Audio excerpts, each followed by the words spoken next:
Hi, and welcome to the Reiki from the Farm podcast, brought to you by me, Pam Allen-LeBlanc from Hidden Brook Farm. I am a scientist, a businesswoman, and a licensed Reiki master teacher with the International Center for Reiki Training.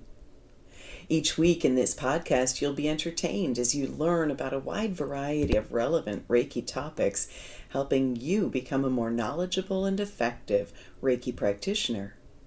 We caution you, though, this podcast may also dramatically improve your life, and we are so happy that you're here.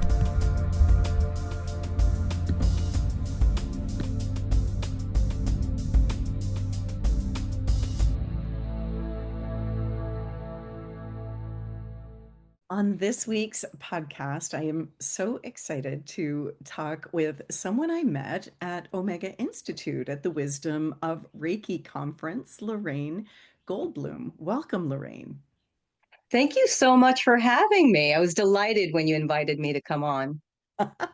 We hit it off at the conference, and I was so enamored with your topic on energy anatomy.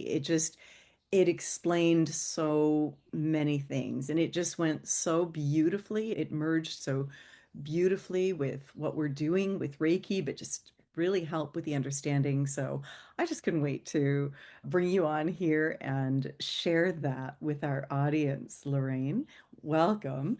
Before we go too far, I just wanted to let you know about some of the things we've got coming up at the farm. The Campobello classes are not full, so feel free to join us either online or in person. August 8th to 14th is our level 1 and 2 and master class with a beautiful day.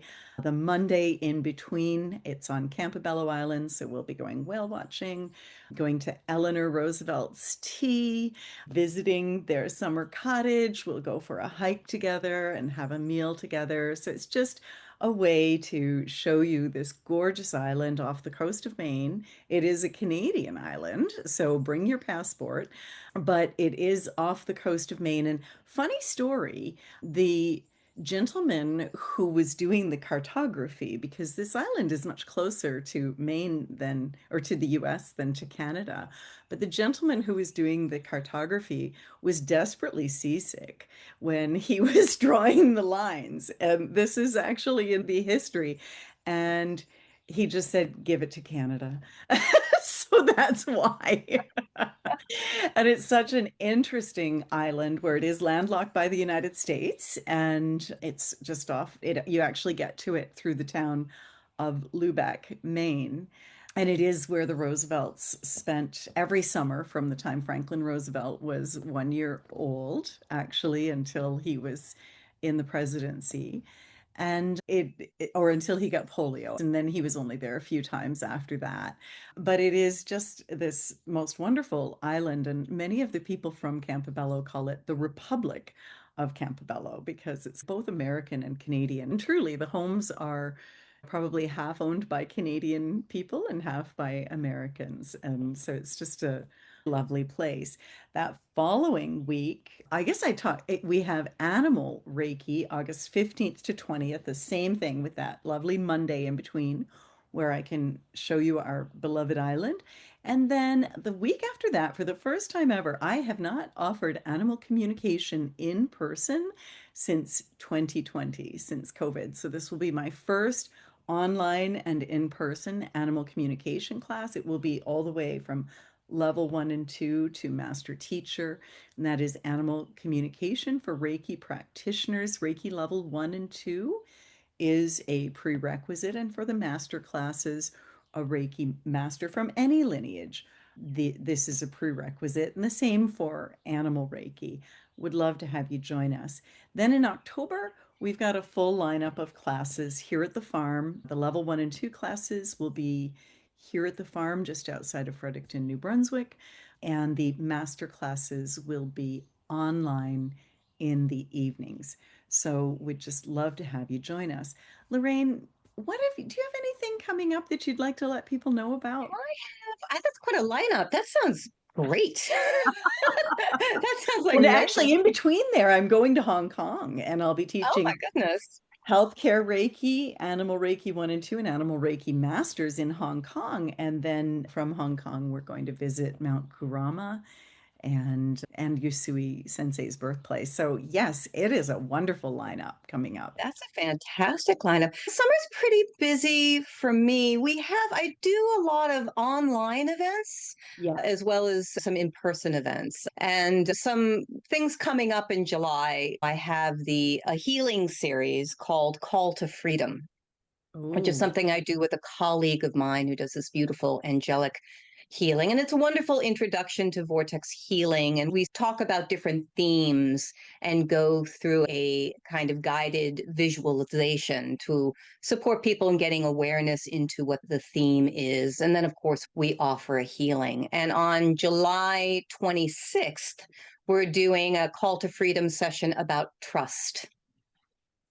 Yeah, amazing. no, it's an important topic to explore. If you don't have trust in life, trust in yourself, trust in the divine, life is a very different experience. And so these call to freedom healing sessions are free and they're open to everyone. So you can always look at my website, lorrainegoldbloom.com. And before that, I'm doing I have something called the Finding Presence series.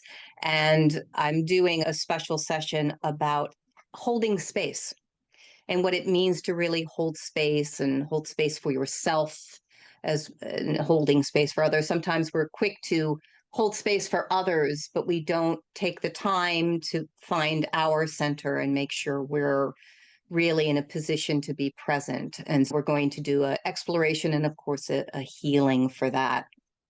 And those are online, but back in person again, I'm going back to the Omega Institute in August 9th through 14th. We're offering the foundational Vortex Healing workshop. And I'm doing that with Rick Amazing. Weinman, who's the modern day founder of Vortex Healing. So that's great fun. You love Omega. I love Omega. We all love Omega. It's like a magical summer camp for Yeah, adults and fun. We're bringing the foundational there. And for people who can't make it in person, because we have great fun in person, but I will offer the foundational online later in October 9th through 13th, if people are interested but can't make the trip. So, yeah, lots of stuff. Exciting. So many that's offerings. Yeah. that's amazing, and you may see me at the end of July. That sounds so interesting, and you've piqued my interest. I'm curious, but also interesting is that in the horse card deck that I've been working on, trust has been a big message It's right now. huge. And Huge. I'm someone who has had a lot of issues about trust, Hmm. trusting the process, trusting the divine. And when you lose that, when you feel like that's been betrayed, it's a very different experience of life. And finding your way back to open the heart again when it's been shut down it's our spiritual path, really, I think, to learn what that really means and to feel the flow of life and being in divine intention. It's what we all pray for, I think. Yeah. Oh my gosh, that's beautiful. Thank you. Before we go too far, guys, I just would like to invite everybody to bring your hands into Gasho and activate Reiki. And what this does is it just allows us to tune into or to move into the flow of this conversation so that the parts that we need land with us. And since the conversation thus far has been around trust, let's just, as we invite Reiki to flow, we just ask, are there any areas of my life where I'm not in trust, maybe where I don't trust myself? And if there are, just identify, where does that mistrust or distrust live in your body? And just invite Reiki to just begin a gradual release process as you listen to the podcast today. Wherever you are, whatever time zone you're in or continent that you're on, just allow this to flow, and please know how much we appreciate you and the beautiful light that you're spreading on the planet today. Thank you. Namaste. Beautiful. Lovely. I just always find that if we activate Reiki and just allow it to flow, first of all, I need grounded usually. I'm always so excited to talk to people and with our guests and so on. But I just find it grounds us in the energy and it just helps us pull out the pieces that are pertinent for us. Yeah. Yeah. Yeah.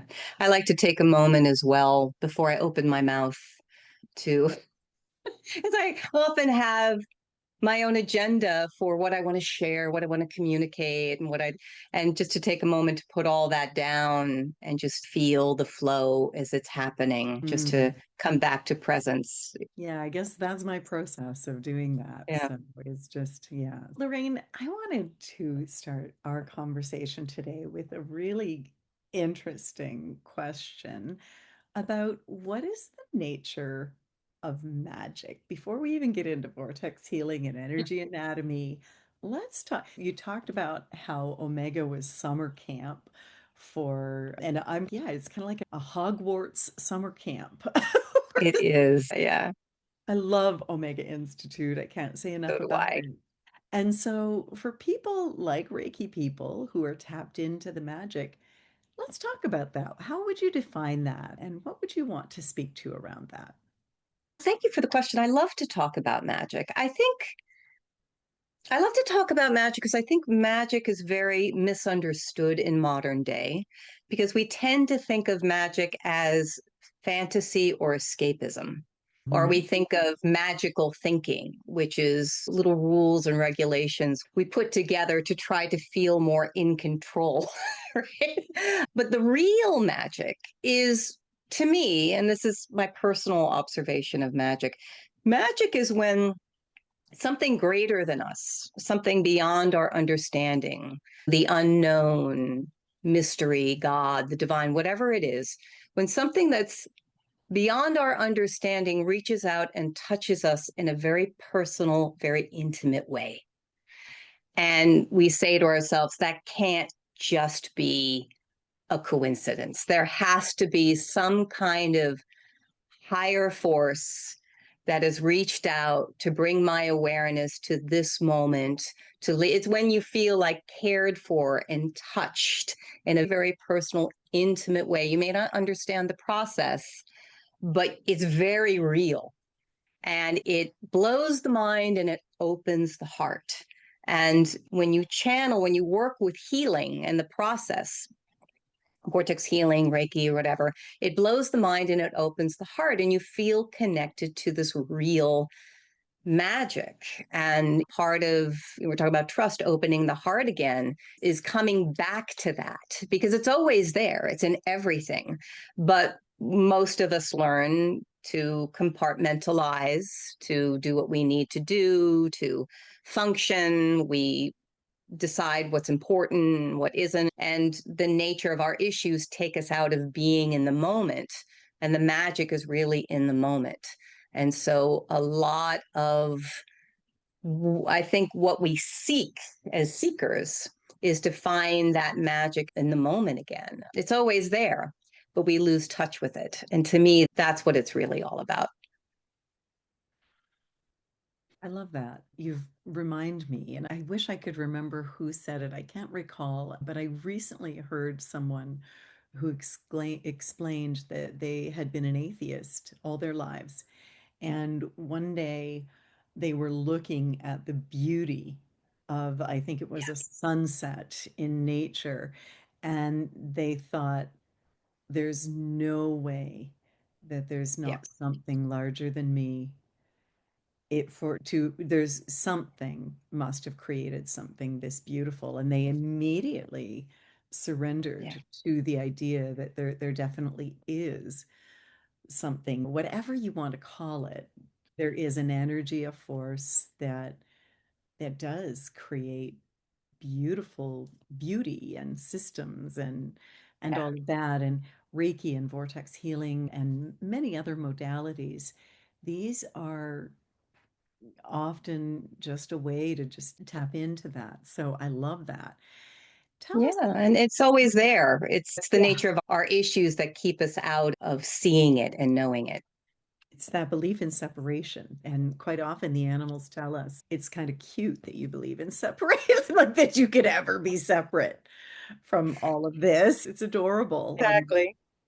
You It's know, cute until we suffer. This is my gesture for suffering. To us, it's not so cute, but yeah, from the perspective of the whole, of course, because we could never really be separate. So no, it's cute that we have that experience from that that point of view.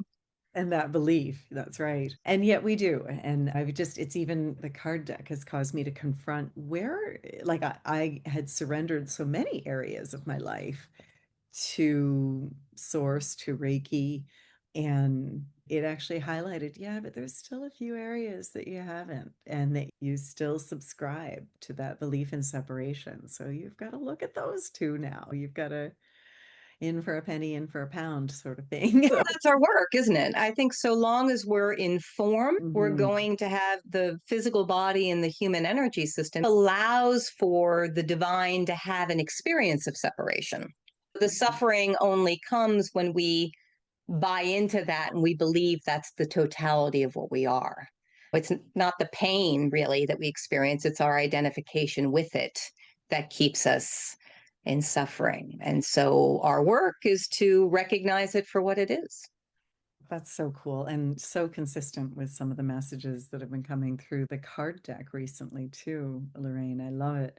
Let's talk for a minute about what vortex healing is and how you find that you put it, it comes together with Reiki or it works together with Reiki, because I think that from your demonstration at the Omega Wisdom of Reiki conference, you work with the two together very beautifully and almost seamlessly. Yes, thank you. I It's interesting. I Vortex healing was something that I just stumbled into. And I started taking classes and I took it as a guilty pleasure. Almost. I had no ambition to be a healer, much less a teacher. I just loved the magic in it. And it brought me just such joy. And it piqued my interest. So I started taking Reiki classes as well, just to learn everything I could about different perspectives on things and all of that. And I find that vortex healing plays well with others. And a Like lot of Reiki. people who, yeah, exactly, who come to us have a background in Reiki or other modalities and all of that because it's all one. Vortex healing, I think it's unique in the way that it works not just with energy and a channeled energy, but it works with consciousness as well. So Mm, it works with not just releasing how issues impact the physical body and the energy system, and our issues do. I mean, an mm, issue is anything that keeps us out of being present. And so that experience of separation, as we were talking about, that belief that we are angry, for example. We have an experience of anger. It's a physical experience, it's an emotional experience. You can see it in the physical body, you can see it in the energy system, you can see it in the chakras. You can, if you're psychic enough, you can track it and all the energy, all of that. But there's also a consciousness component in that where we believe that's what we are. And our language mm, reflects that. We don't just say, oh, I have anger, conditioning my chakras and my energy system, that we say, I am angry, I mm. am sad, I am. And we have a story about what that means. And so vortex healing not only addresses the conditioning or the impact of that issue in the physical body in the energy system, but it also meets it on a consciousness level, and it helps to awaken the story that our issues create. It brings a divine perspective to that belief in us. It's actually deeper than a belief. It's really a piece of separation consciousness that says, I am angry. And it meets it in love. And it says, really, you think you're angry? You're so much more than that. You're divinity in form. It's that divine perspective. And so as we begin to work on our issues, We hopefully we feel better. We have practical results. We're all kind of looking for that, of course. But at the same time, I talk about vortex healing, I talk about it as a lineage about awakening and awakening out of the separation consciousness, the issues, the experience of being limited that way, to remembering the truth of what you are. And so the language around that, it's very akin to Reiki in the way that it works. It's a channeled energy. It's easy to learn. It's easy to apply. And Reiki, by all means, is a spiritual path. But a lot of where does the spiritual path lead you into the deeper awakening? Because once we clear the decks, as it were, of our issues, and we begin to recognize, okay, I am not my anger, I am not my sadness, I am not my loss, I am not my physical pain, the deeper question arises, then what am I? And so the deepest awakening really comes to remembering the truth of what we are, which is divinity in form. It's breaking down those fundamental identities. And so you can't really separate the healing from the awakening. They really become one and the same, brought together by magic. And they play well together. And it's a wonderful, I love Reiki because of how it really makes you feel safe. My experience of Reiki, it's like a warm hug. It makes you feel safe. And nothing, it's hard to go to those deep, dark places if you don't feel safe enough to do. And you really need, on whatever level, that opening. And I find that they pair beautifully. That's so interesting. And I can't help but think that there are similarities with what you're talking about, like the self and the not self.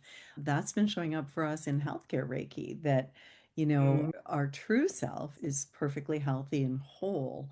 And yeah. however, we sometimes identify with or believe that we are the not self, which is where dis-ease comes in. And it also that as you described separation, it made me think of something that I read from Sir Dr. David Hawkins about, and it goes along with Michael Singer's work on the untethered soul, that we have two experiences within us. Like we have, there is the observer and the one that's being observed. And Dr. Hawkins talked about how in presence we experience that unification and we experience everything in real time. The observer is always 1/10 of a second behind, and so is not in real time. And so that's why it's so important to get into things like meditation to and vortex healing, it would seem, is to just move into that pure presence. So Yeah.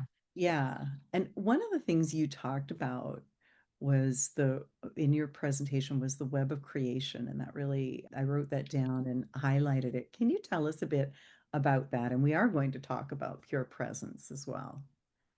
Yeah, I think different lineages, different modalities have different language for the same Yeah. thing. But if you talk about the nature of creation, even Einstein would talk about a unified field of creation and different expressions within that unified field of creation.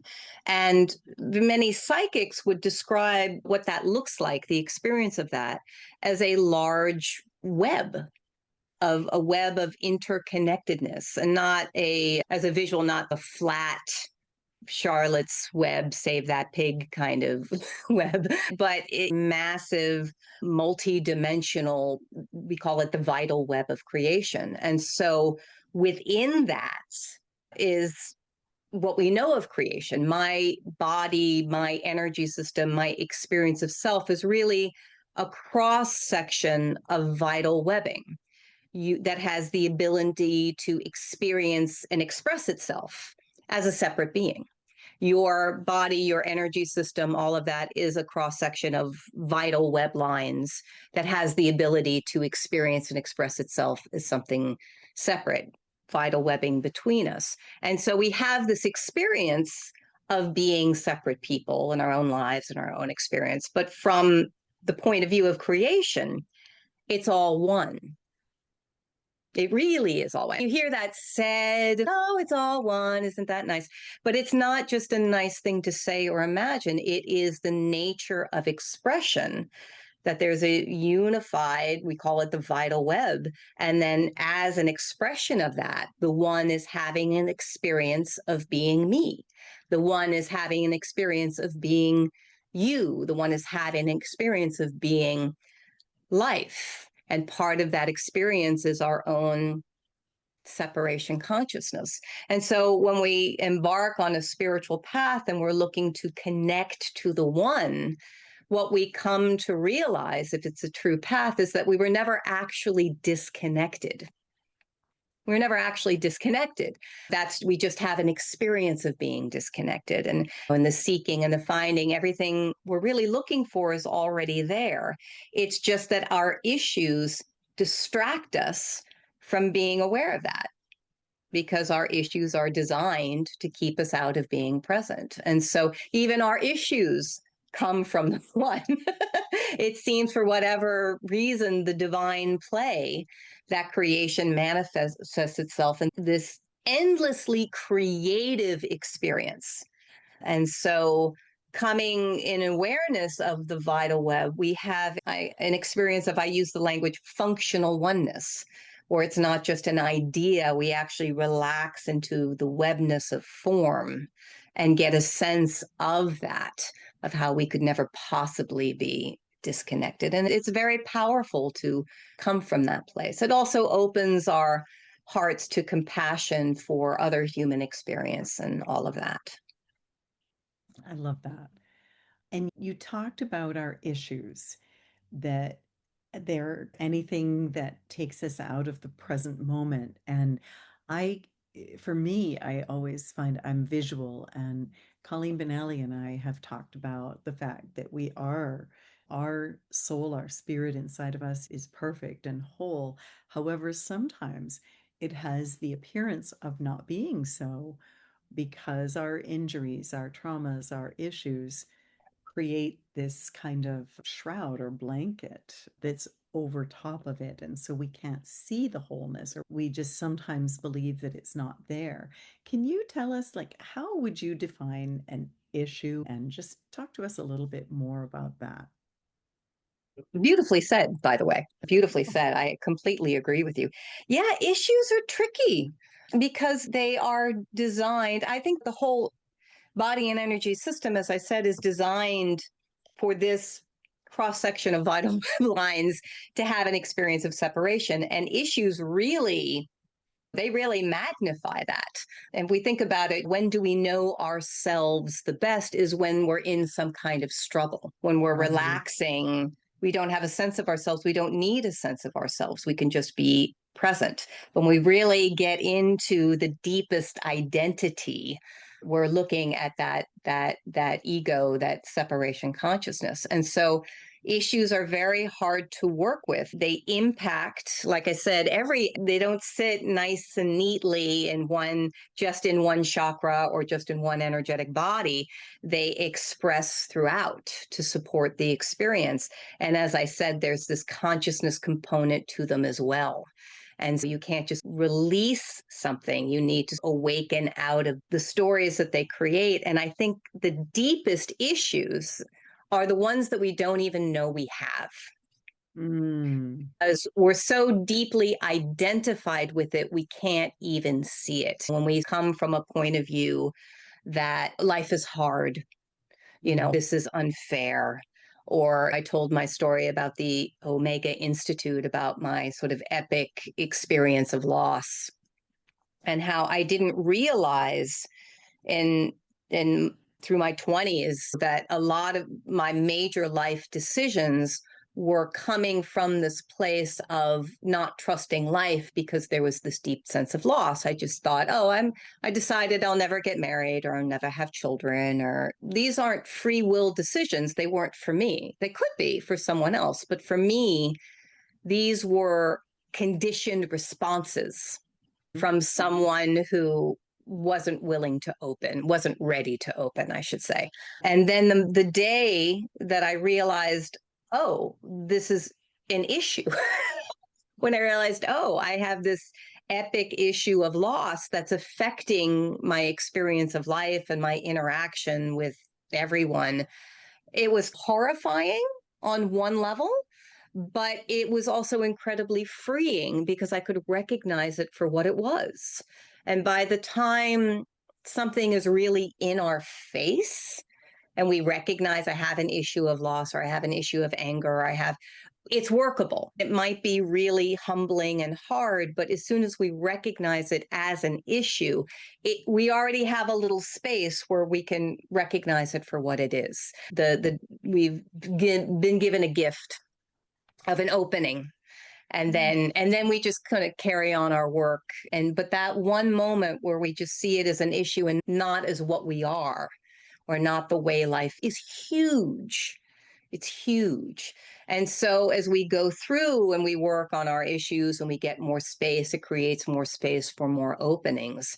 And then the deepest healing is when we come to the core of it. We're not just exploring our experience of being separate in the form of loss, anger, or any issue. We're exploring our experience of being human and having an experience of being separate. And remember, no, the truth of what I am can never really be in separation. Yeah, I love that. And I guess it's come through in prayer for me is the belief that you are separate or ever could be from source and so on. And I love what you said about stories, because one of the things when I was sharing the animal wisdom that at Omega that the animals wanted us to know, one of the really clear ones is the animals tell us that we're beautiful and that we could recognize that about themselves. They wish that we could see ourselves the way they see us. And they actually had me challenge the stories that we tell ourselves. And just if we don't believe ourselves to be beautiful, their question was, who told you that? Yeah. And can you be absolutely certain that they were correct? And so I just love the awareness of the story, the challenging of the story. And you've talked quite a bit about conditioning and how it shapes our lives. And I've heard you say that freedom comes from recognizing our conditioning. What does that look like?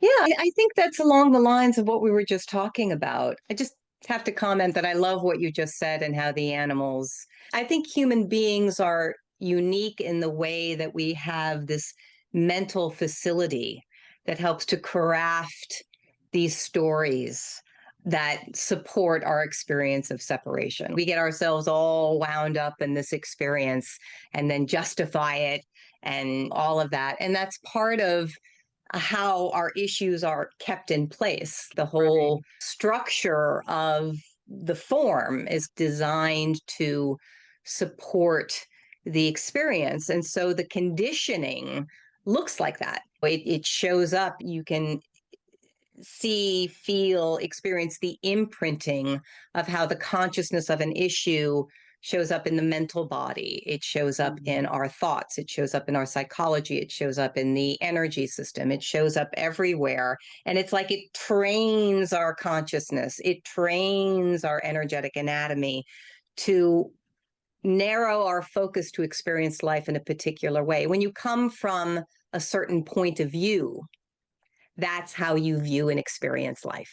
If you come from a place, the world is not safe because anything I have will be lost, that is your experience of life. And we are conditioned and we walk into the next moment with a judgment about it, a fear about it, an agenda for it, all of that. And that's how our issues condition our body, our energy system, our consciousness.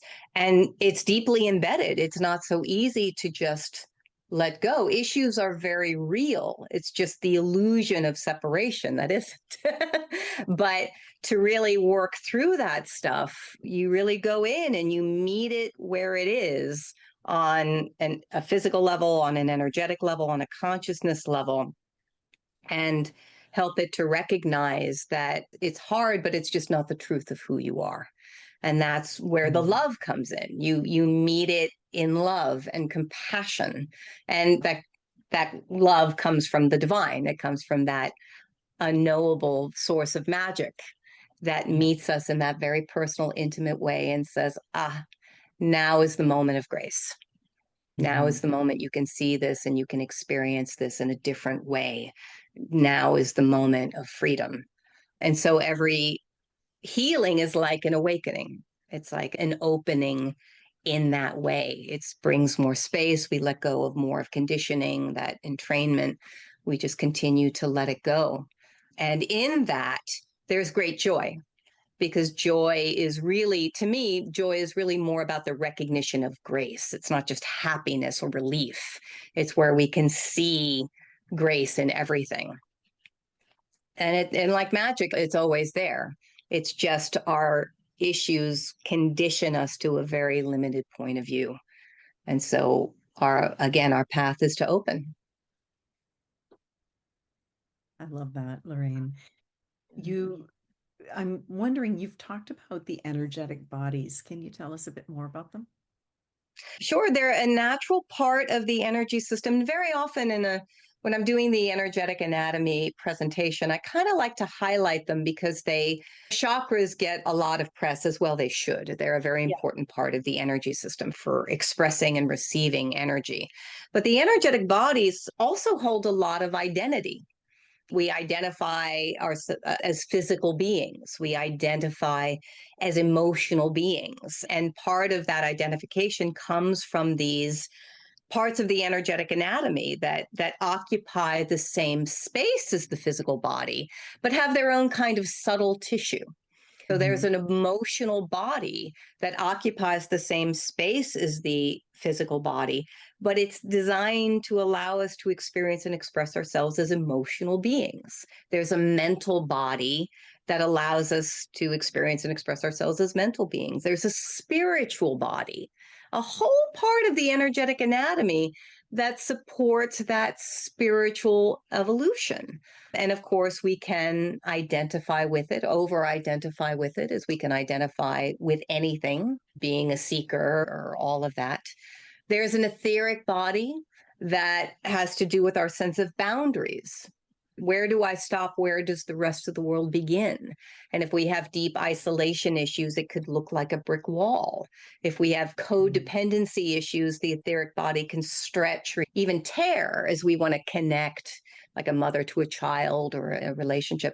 And very often, of course, because issues are so complicated, you have a combination, because I feel isolated and I overcompensate in a different way, creating, we long to connect from the place that believes it's disconnected. And so many of us try to compensate for something like that. And that sounds judgmental as I say it. It's a natural part of being in form. Absolutely. There are other energetic bodies that sort of support the nervous system and its relationship with the nadi system and the kundalini energy, the digestive system that has to do with our physical digestion as well as the enteric nervous system, places where things interface, because we imagine, oh, the chakra system is separate from the nadi system, which is separate from the energetic, but we're all occupying the same space and they're interfacing and things come together as one experience of me. The karmic body is unique because that becomes a storehouse in the center of the spine for all of our karmic history.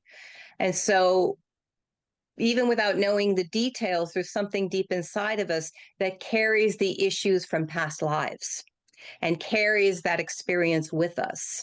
And that's part of what colors the experience of this life.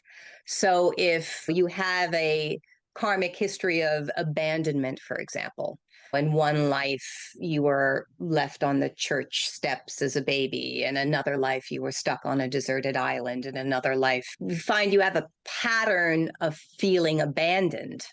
And then when we come into this life, we already have kind of a point of view of that.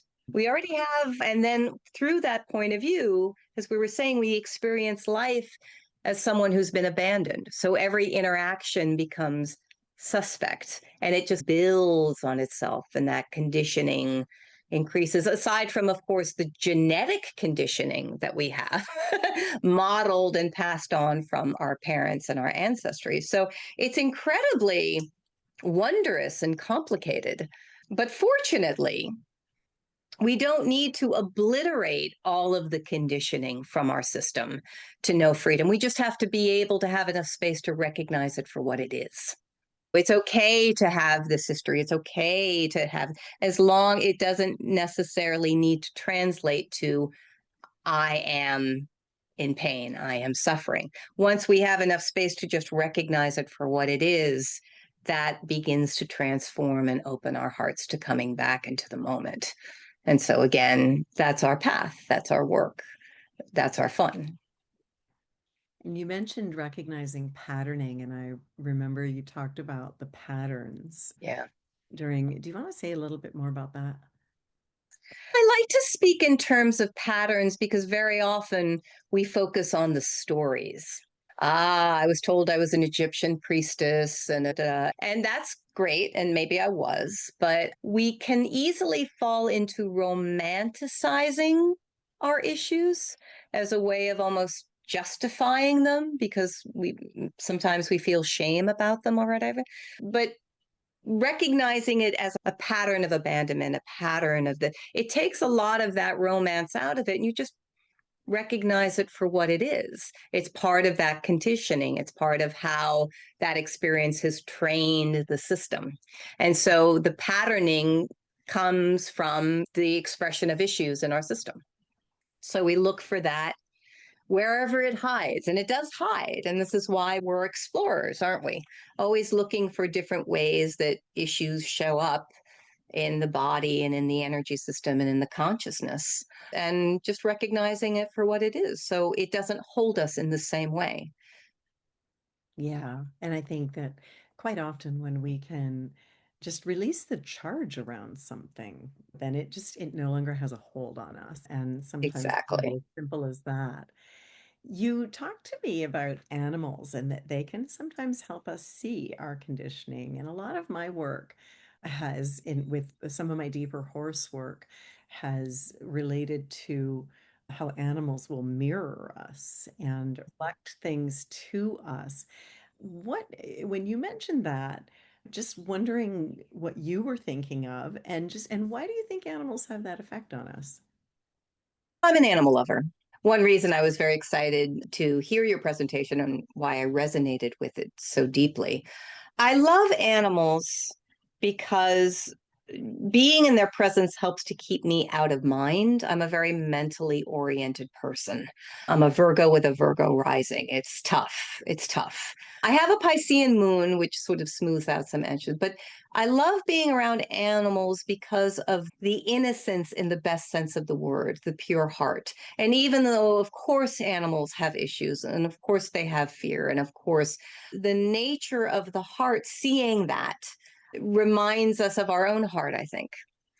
And it helps to remind me what's really important. And a lot of the stories around that, when I'm in their presence, it's easier to let go of that because they reflect back to me, just like you were talking about the animals communicated to you. It's cute that we get all caught up in that. It's just in order to be present with an animal, you just have to put some of that stuff down.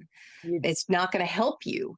And I welcome the opportunity to do that. And I think for most people, like myself, who are very mental, one of three things or a combination is going to help them: animals, Mhm. nature in general, or children.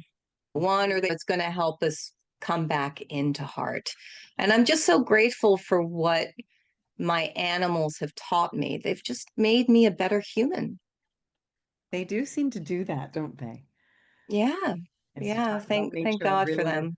my pretty flowers have got turned around, so I'll fix them. Oh.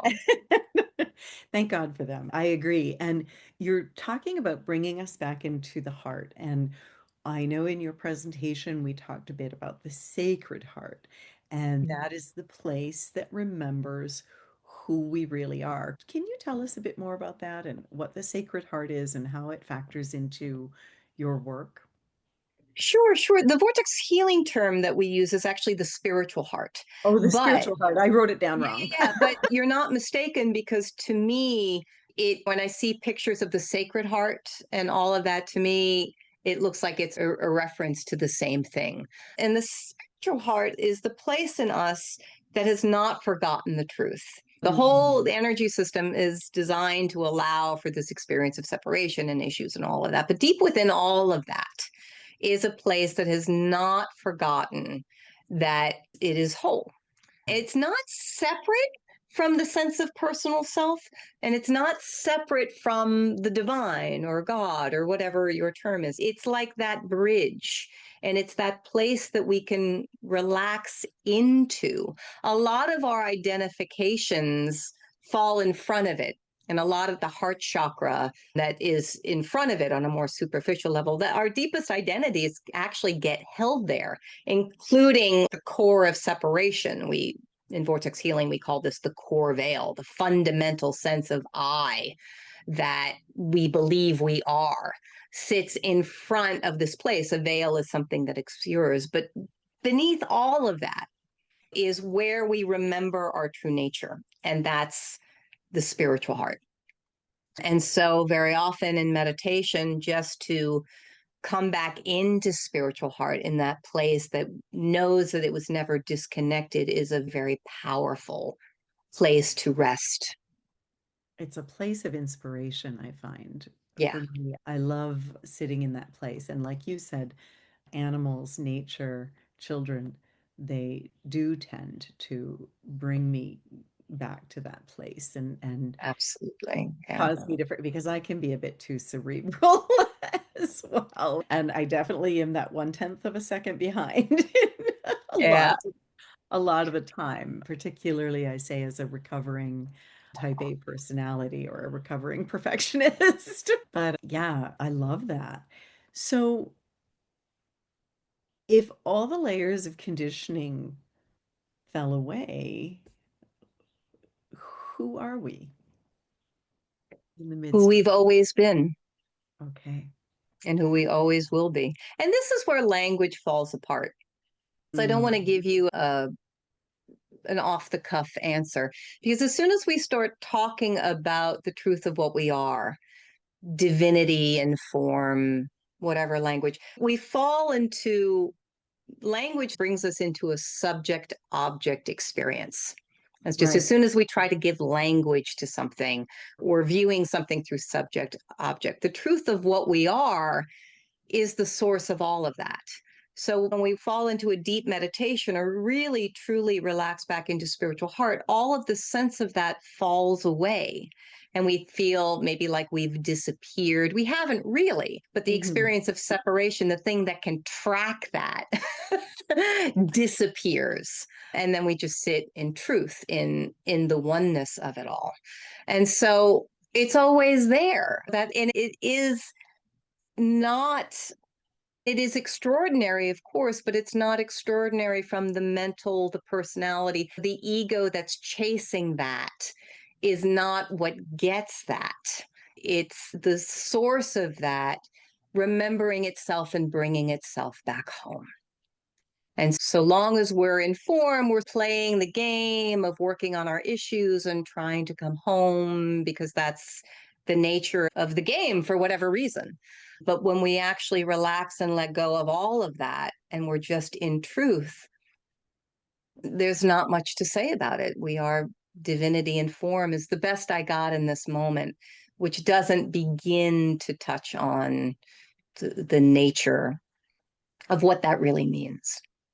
No, I sometimes use the word beauty but I love how you talked about chasing after it will keep it and I even when I teach people for animal communication, trying too hard will make it not happen. And Yeah. it's I invented that. did you? I did. I definitely experienced it and I think that and I use the word allow a lot rather than trying, rather than Yeah. efforting, just allowing. just being and allowing. And it's so interesting how we can come from so many different angles or so many different places or modalities, and we're talking about the same thing or we're getting the Yeah. same messages. I just love that. Lorraine, we're going to lead people in or into an experience today, but is there anything else you'd like to share about your work before we do? I know we've covered magic and healing and awakening and animals. And no, I think the word presence, though, is worthy of a definition because, a Mm. lot of these words get tossed around a lot. And what does that mean to be present? And I think there are qualities in presence. There's the freedom in it, but freedom is relative from the personal experience. Freedom from something or freedom to be something. So there's freedom, but there's also heart. There's a here-ness to presence. And then, of course, the secret ingredient to presence is the nowness of it. So there's the freedom here, now. So the old be here now, that's a thing. There's a reason why that's a thing. And so all of that, remembering the truth of what we are, if we can just put everything else down and be truly present, that's where we find what we're looking for.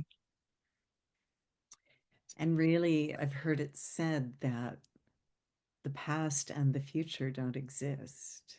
The the only thing that is real is right here and right now. Yeah. And so, wow, I love that. You've given us a lot to think about. Thank you.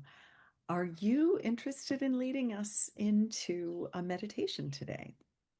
I'd love to get us started. I A come little in and relaxation into the vital web. Maybe people can have an experience, their own experience of this vital web. Says it's not just an idea or a concept, it's a practical experience. And then we can move into a Reiki experience. So yeah, so I just invite who's ever listening, who's ever present with us to relax. Start with a few deep breaths.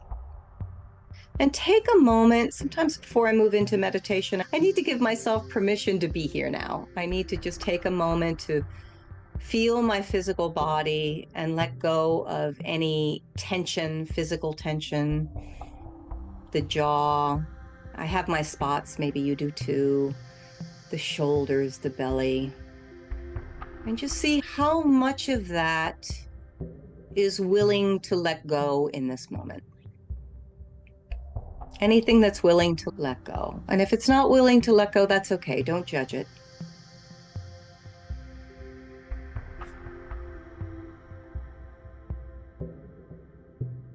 The legs,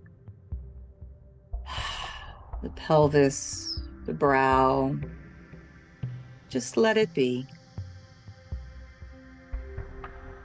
And very often, when we let go of a piece of physical tension, we may experience some kind of emotional or mental tension that was holding that together. And so let's take a moment to see how much of that is willing to let go. And if there's a charge or something that comes up around it, that's okay. There's no particular state that you need to be in now. It's just an invitation to let any tension go on every level.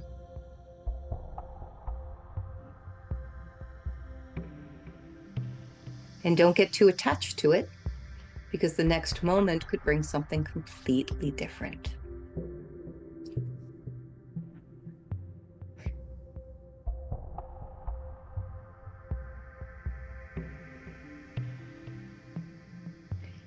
And as we relax into our body, our form, our energy system, letting any tension go, I invite you to just give up this idea, this experience, so much as you can, that we are a solid, separate someone. And we are, in fact, a cross section of vital web lines within the larger vital web of creation. And I like to use the breath. Don't just think about it or imagine it. Just breathe into all of the web lines of the physical body and the energy system and the chakras and all of that. Just breathe into them, recognizing that they're just a particular cross section of web lines that allow for the experience and expression of separation, but never actually are. We never could be separate from everything and everyone around us. And just allow for the breath to feel that, to experience that directly.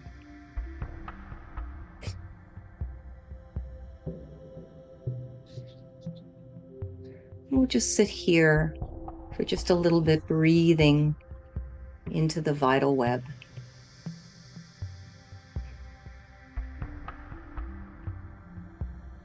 Letting go just for a little while of the experience of separation.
Beautiful. And now, within this wondrous expression of web lines, all of these amazing web lines that make up the physical body and the chakras and the energy system, in the deepest place of heart we know is our spiritual heart.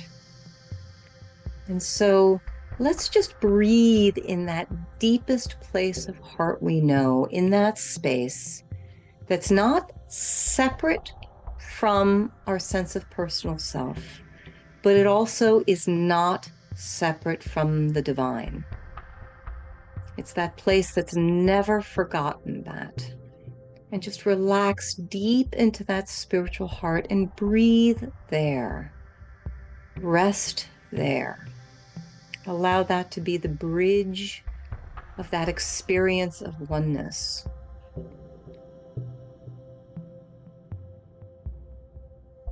And let's just stay here and let go into that.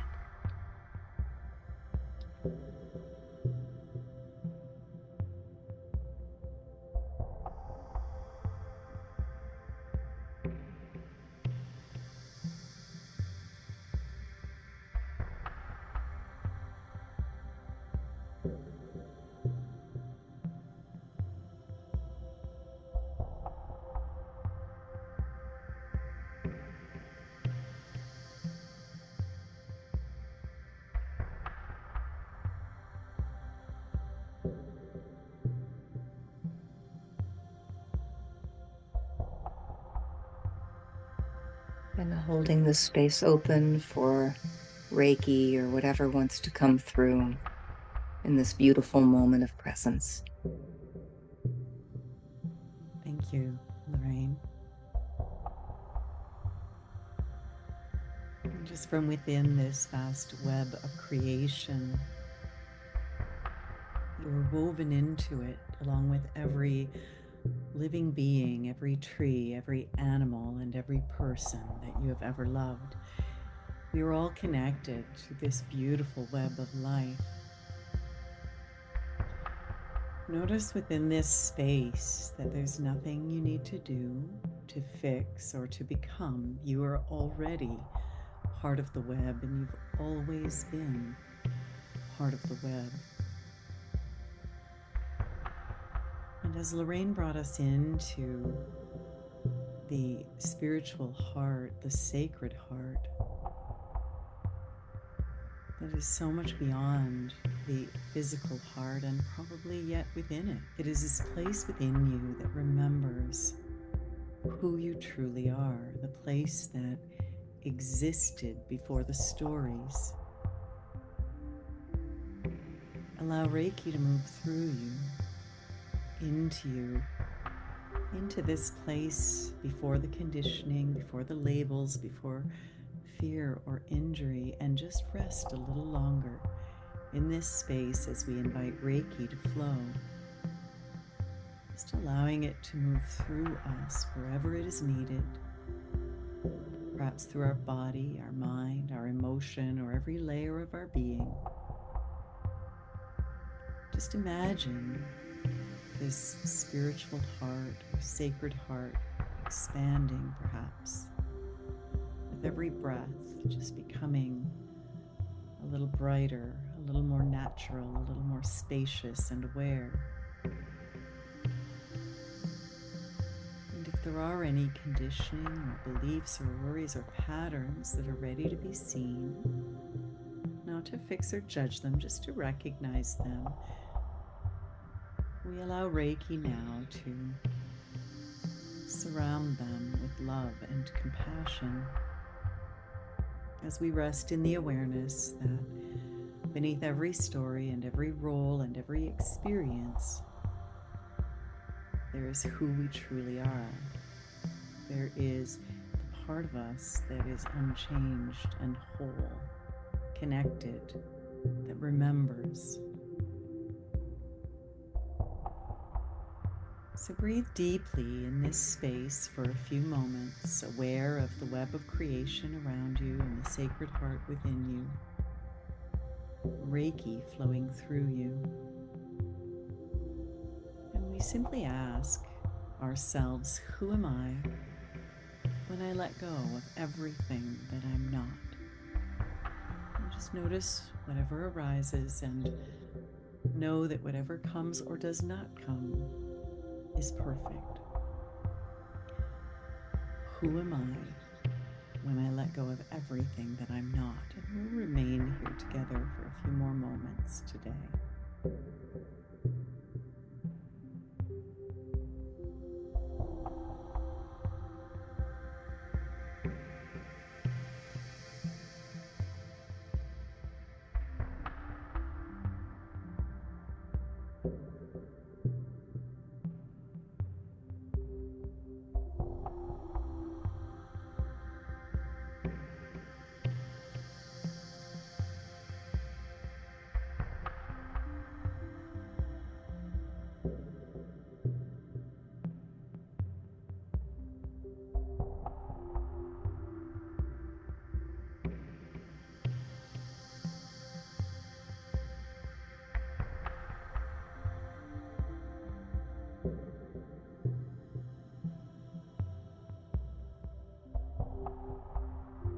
And just remaining in that beingness for as long as you'd like.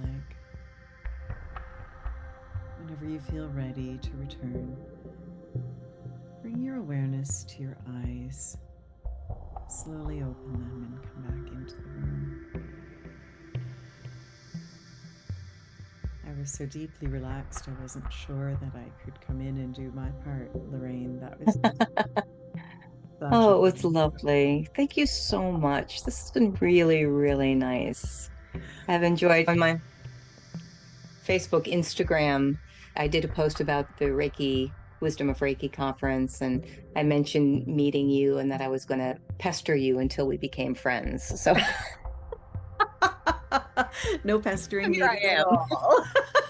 Here you You're not are. going to get rid of me. I love that. I hope not.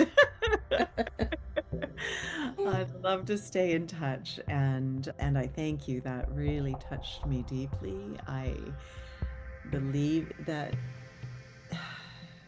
I don't know, just understanding those concepts helped me get to a place that was just even slightly adjacent or slightly deeper to than that place that I normally go to. So yeah, I appreciate that. That was incredible. Thank you. Beautiful. Little magic for us both. Little magic. And thank you for being tapped into the magic, for joining us here today, for the magic and the love that you spread in the world. I hope that you were able to find that deep place of beingness and relaxation within you today as well. Absolutely. Yeah, we appreciate you and the light you're spreading in the world. You're doing a great job. Thank you. Thank you. Thank you so much. You're so welcome. And namaste, everyone. I look forward to Namaste. seeing you next week. That